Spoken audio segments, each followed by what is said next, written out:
Assalamualaikum warahmatullahi wabarakatuh. Selamat pagi anak-anak, kita bertemu kembali pada pembelajaran tematik hari ini, yaitu kita sampai di pembelajaran tema ketiga, subtema yang pertama PB3, melanjutkan kemarin ya. Semoga tetap masih semangat untuk hari ini, meskipun ini adalah di akhir minggu, di hari Sabtu, tetapi tidak mengurangi semangat kalian untuk tetap belajar di rumah. Baik anak-anak, untuk pembelajaran ketiga ini di tema 3 subtema yang pertama, yang akan kita bahas ada 3. Yang pertama adalah bentuk-bentuk interaksi manusia. Yang kedua, kita juga akan membahas tentang keragaman sosial di masyarakat. Dan yang terakhir yaitu unsur-unsur dari sebuah iklan. Satu persatu kita akan bahas mulai dari yang pertama. Coba sebelumnya kita amati dulu ilustrasi ini, Ustazah bacakan ya. Dalam pemenuhan makanan, manusia tidak dapat bekerja sendiri. Contohnya, dalam budidaya padi, manusia melakukan interaksi sosial dan interaksi dengan lingkungan hidup. Anak-anak, jika kalian bisa makan nasi setiap harinya, tentu itu berasal dari yang namanya tumbuhan padi. Namun, yang kalian tahu, tentu saja orang tua kalian tidak semuanya yang menanam padi. Karena yang menanam padi itu hanya seorang petani. Nah, bagaimana caranya padi itu bisa sampai ke rumah kita dan kita menggunakannya untuk makan makanan pokok setiap hari? Tentu saja ada proses-proses yang terjadi. Nah, apa saja proses yang terjadi dari tanaman padi bisa sampai ke meja makan kita? Kemudian, siapa saja yang terlibat dalam proses tersebut? Serta, apakah dalam proses tersebut manusia berinteraksi dengan lingkungan? Dan bagaimana dengan lingkungan sosialnya? Banyak sekali pertanyaan berdasarkan hal itu. Sebelum Ustazah jawab, kita simak video pembelajaran selanjutnya. Nanti kalian akan bisa menyimpulkan sendiri bagaimana sebuah padi, tanaman padi itu bisa berada di meja makan kita dalam bentuk nasi. Kita mulai dengan interaksi manusia. Interaksi manusia itu meliputi interaksi sosial, yaitu hubungan-hubungan sosial yang menyangkut hubungan antar individu, individu dengan kelompok, dan kelompok dengan kelompok. Di samping itu juga ada interaksi dengan lingkungan, yaitu interaksi antara manusia dengan lingkungan yang terbentuk secara alami. Misalkan gunung, ada sungai, rawa, pantai, dan masih banyak yang lain lagi. Itu merupakan contoh-contoh lingkungan alam. Untuk bentuk interaksi sosialnya antar manusia itu terbagi menjadi 3. Seperti yang tadi sudah Ustazah jelaskan. Yang pertama itu adalah interaksi antar individu. Ini contohnya satu orang dengan satu orang. Misalkan ada 2 orang yang akan berkenalan. Ini terjadi interaksi sosial. Atau ada seorang pedagang dengan seorang pembeli. Ini juga interaksi sosial antar individu. Satu orang dengan satu orang. Bentuk yang kedua adalah interaksi antara individu dengan kelompok. Individu dengan kelompok ini bisa dicontohkan semisal seorang guru yang mengajar di kelas dengan banyak siswa. Ini ada interaksi antara guru dengan siswa satu kelas. Di sini masuk ke dalam bentuk interaksi antara individu dengan kelompok. Kemudian yang ketiga itu ada interaksi kelompok dengan kelompok.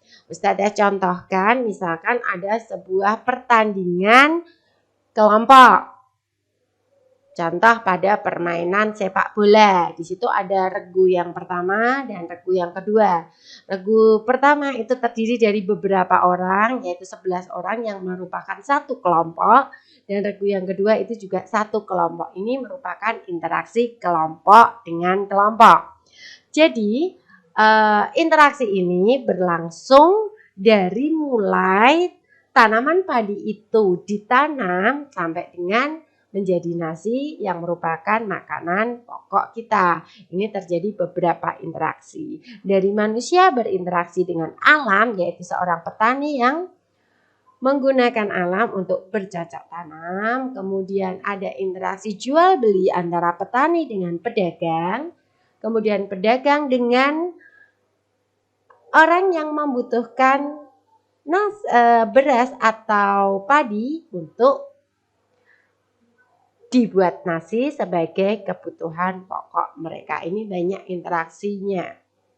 Baik anak-anak, kita lanjutkan untuk contoh interaksi manusia dengan alam. Tadi satu sudah Ustazah sebutkan, yaitu tentang seorang petani yang menggarap sawahnya. Ini adalah salah satu contoh bentuk interaksi dengan alam, yaitu dengan bercocok tanam. Ada lagi yaitu dengan menjadi nelayan. Ini juga ada interaksi manusia dengan alam. Alam di sini adalah laut. Kemudian ada interaksi dengan alam, yaitu memelihara hewan ternak. Ini juga interaksi dengan alam. Yang terakhir ini adalah contoh melakukan penghijauan. Ini juga merupakan interaksi manusia dengan alam.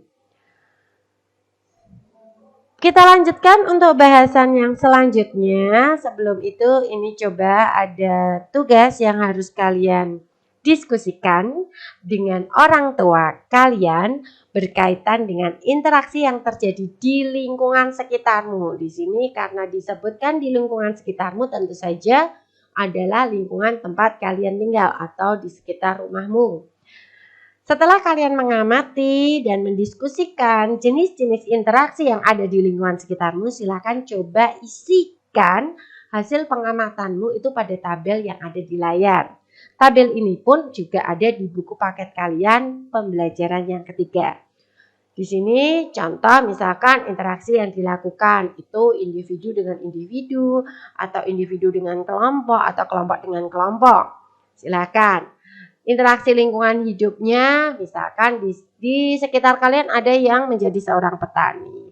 Berarti di situ interaksi lingkungan hidupnya adalah seorang petani yang menggarap sawah. Interaksi sosialnya hasilnya dijual ke pedagang. Ini terjadi interaksi sosial. Silakan kalian lengkapi tabel tersebut di buku tulis kalian masing-masing.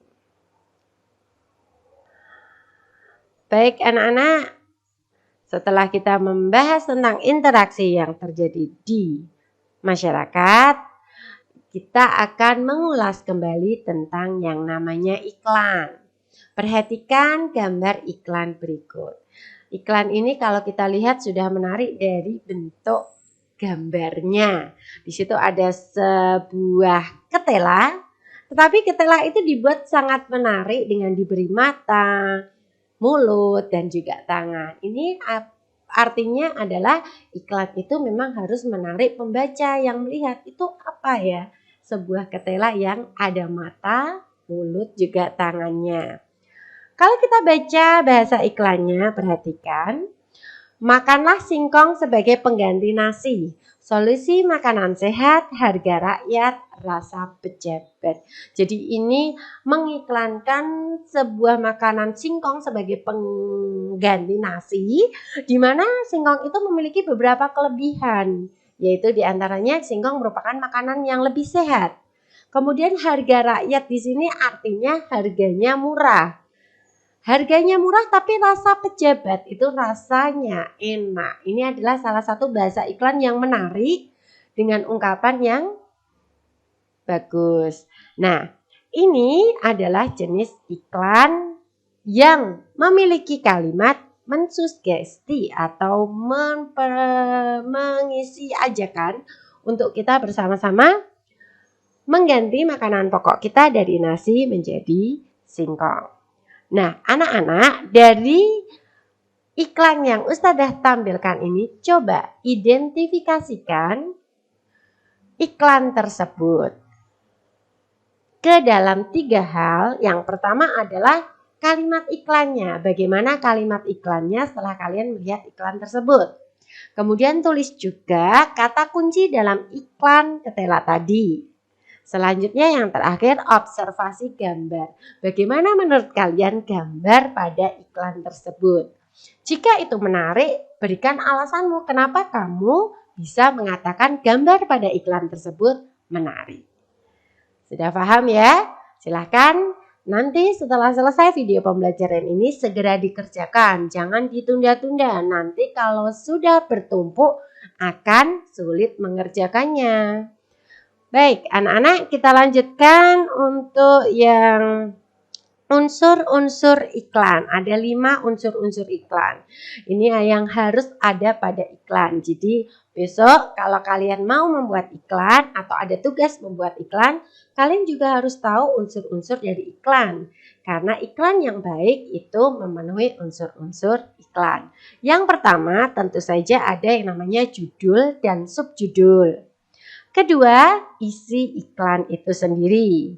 Yang ketiga ada komposisi warna dan gambar yang menarik. Ini yang paling utama dilihat yang pertama kali. Memang iklan itu adalah komposisi warna dan gambarnya yang menarik. Selanjutnya ada slogan dan kalimat iklan. Terakhir, nama dan alamat yang dapat dihubungi. Itu juga perlu dicantumkan dalam sebuah iklan. Terutama jika iklan itu berhubungan dengan menawarkan produk atau jasa. Baik, anak-anak, kita masuk ke bahasan yang terakhir yaitu tentang keberagaman sosial. Keberagaman sosial memiliki arti bahwa masyarakat Indonesia terdiri dari berbagai suku, budaya, agama, serta mata pencaharian. Tercermin ke dalam semboyan yang sering kita dengar yaitu Bhinneka Tunggal Ika, di mana artinya adalah berbeda-beda tetapi tetap satu jua. Mengapa seperti itu? Karena masyarakat Indonesia yang tersebar dari Sabang sampai Merauke itu memiliki keberagaman yang berbeda. Ratusan suku bangsa, banyak sekali budaya, serta bahasa, dan juga ada 6 agama yang diakui. Nah, ini yang perlu kita tanamkan baik-baik semboyan Bhinneka Tunggal Ika. Contoh keberagaman sosial diantaranya yang pertama, ada keberagaman fisik. Ini bisa kita lihat ya dengan jelas di sekitar kita, teman-teman di sekitar kita itu contohnya adalah keberagaman warna kulit, ada hitam, putih gitu ya.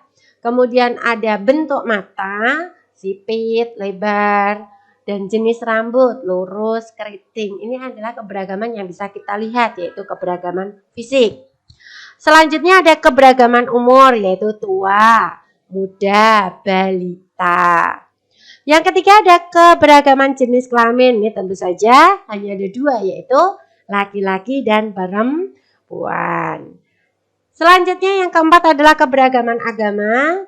Ada 6 agama yang diakui di Indonesia yaitu Islam, Kristen, Katolik, Hindu, Buddha, dan Konghucu. Selanjutnya ada keberagaman bahasa.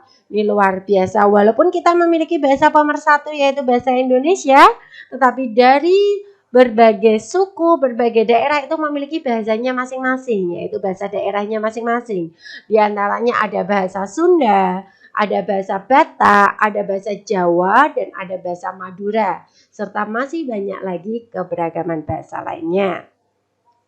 Yang keenam ada keberagaman adat istiadat. Contohnya dari pakaian adat. Dari satu daerah ke daerah lain itu sudah berbeda. Kemudian ada juga upacara adat yang berbeda-beda pula. Ketujuh ada keberagaman kesenian daerah. Contohnya tarian. Ada tari serimpi. Kemudian ada reok Ponorogo. Ini juga keberagaman kesenian daerah. Terakhir adalah keberagaman mata pencaharian. Ini ada yang menjadi petani, pegawai kantor, nelayan, pegawai pabrik, kemudian wira swasta, ada yang lain-lain masih banyak lagi. Ini adalah 8 keberagaman sosial masyarakat Indonesia. Nah, anak-anak, kita sampai pada penghujung pembelajaran hari ini, maka ayo renungkan hal-hal baru apa yang kamu pelajari hari ini. Coba tuliskan 4 hal baru yang menurutmu menarik untuk diceritakan kepada orang tuamu. Dan tak lupa yang selalu harus kalian lakukan yaitu kegiatan bersama orang tua. Bersama dengan orang tuamu, coba tuliskan beberapa cara pengolahan singkong. Selanjutnya, tuliskan alasan mengapa singkong layak dikonsumsi sebagai pengganti nasi. Yang kedua, diskusikan kembali dengan orang tuamu tentang hasil pengamatanmu sebelumnya. Dan tanyakan kepada orang tuamu contoh interaksi manusia dengan lingkungan hidup dan lingkungan sosial yang dapat ditemukan di lingkungan rumahmu. Baik anak-anak, kita sudah sampai pada akhir pembelajaran. Semoga yang sedikit ini bisa bermanfaat untuk kalian. Tetap rajin belajar, semangat untuk meraih cita-cita setinggi-tingginya. Kita bertemu kembali pada pembelajaran selanjutnya di minggu atau pekan depan. Selamat berlibur, selamat beraktivitas. Setelah akhiri, wassalamualaikum warahmatullahi wabarakatuh.